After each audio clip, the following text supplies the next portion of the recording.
Today, I'm sharing with you 3 things that you can do that have the potential of saving your marriage. The first one is, how do you recover in your marriage from a relational mishap? Micro mishap as it may be, but how do you do that at rapid speed? Some of you call these hiccups, spats. Here's what I want you to say. Hey, I love you. I don't want to hold this over my head or yours all day long. Can I just run it by you real quick? Can we just talk about this so that it doesn't end up being held over both of us? Assuming that your spouse is game, assuming that you're both also nowhere near the 8, 9, or 12 on the emotional scale. Here's another variation of the same thing. You say, after something happened, I don't want this to ruin our day, honey, or sweetheart. Can I run something by you really quick? And then you do the minimalist version of the feedback wheel that I teach my couples to do, and you get back to good. And you go on then to have an amazing Saturday or a fabulous weekend. This is how that is done. Take it from me, an ex-black belt withdrawer. That's not a word. You know that losing strategy of withdrawing from your spouse when that's not what serves you at all, and it would serve you so much better to just come together and lean in. That's the kind of withdrawing I'm talking about. But for now, just try one of those 2 phrases that I offered, because that is how you can quickly recover. I have so much proof, both from our own home and from other couples' homes. But I don't want you to just take my word for it. Go ahead. You put it to the test yourselves.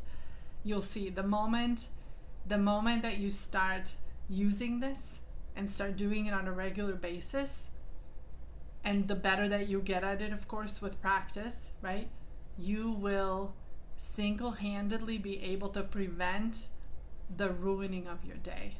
This is how it's done. Let's move on to the second one.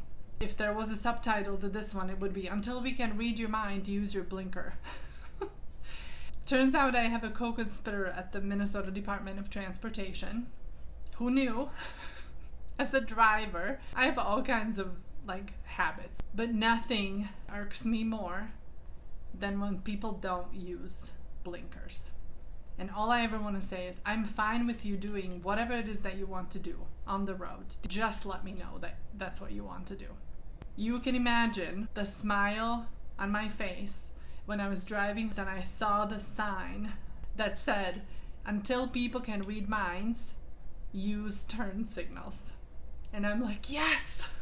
Oh my goodness. Of course, then, I can't help but notice the overlap. I have time and time and time again brought up in my office over the last 12 years, unless and until we figure out how to read each other's minds, and notice we haven't yet, you are going to have to say things. Say things to one another, and I call it the old-fashioned way, out loud, in a way that your spouse can hear, so that you don't go through life together assuming that they know, because they don't. Especially if you're a woman watching me, hear me. I'm going to say it one more time, just for the people in the back. Stop assuming that they know, because they don't. Your husband doesn't know. No matter how many times that conversation has happened in your own head, he likely has literally no clue. I see proof of this day in, day out. They can't read your mind. I promise. It's like me talking to the other drivers, which is why my kids are laughing, inside my own car, windows all the way up, driving at 60 miles per hour. They can't hear me. I could be saying the most helpful, lovely things, They still can't hear me.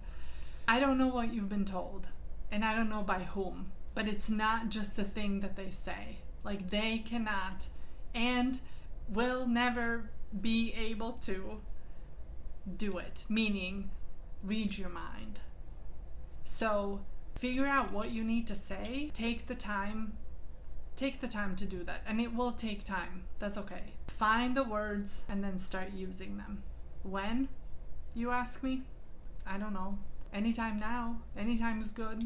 What are you doing tonight? Your husband, and dare I say, your marriage will be grateful.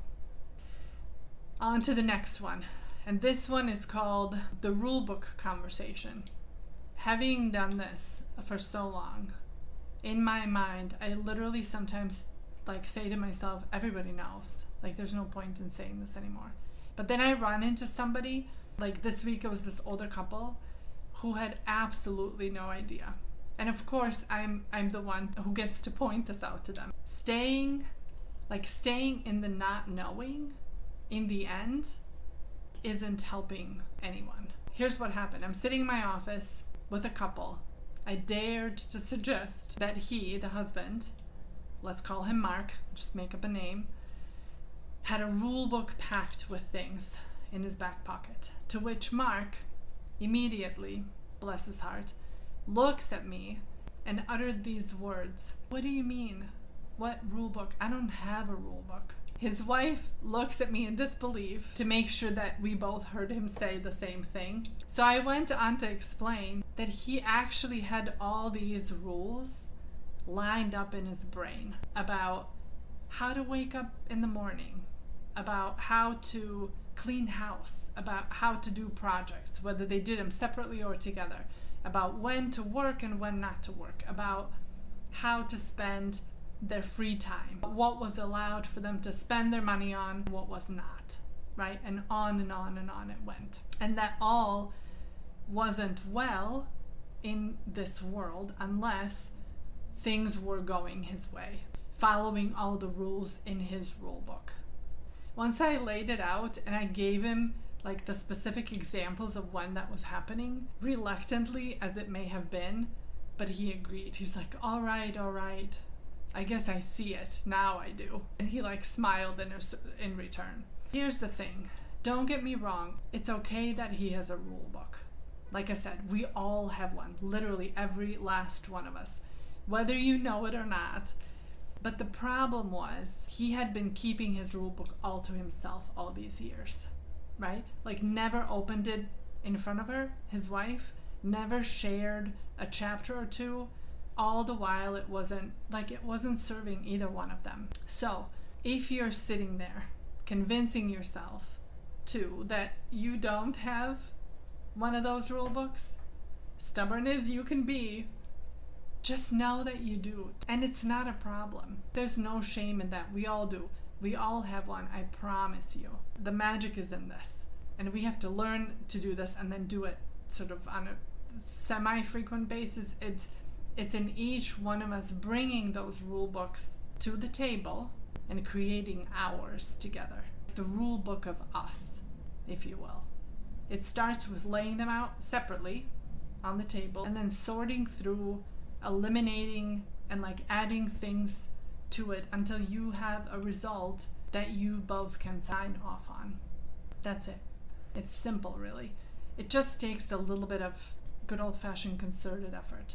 And then you revisit it as you need to. So go ahead and try it on. If you run into difficulties, leave the question in the comments below and I'll create another video. Otherwise, if you're looking for some more tips for your marriage, I'm going to leave a couple videos, get some more insights for your marriage. I'll see you there.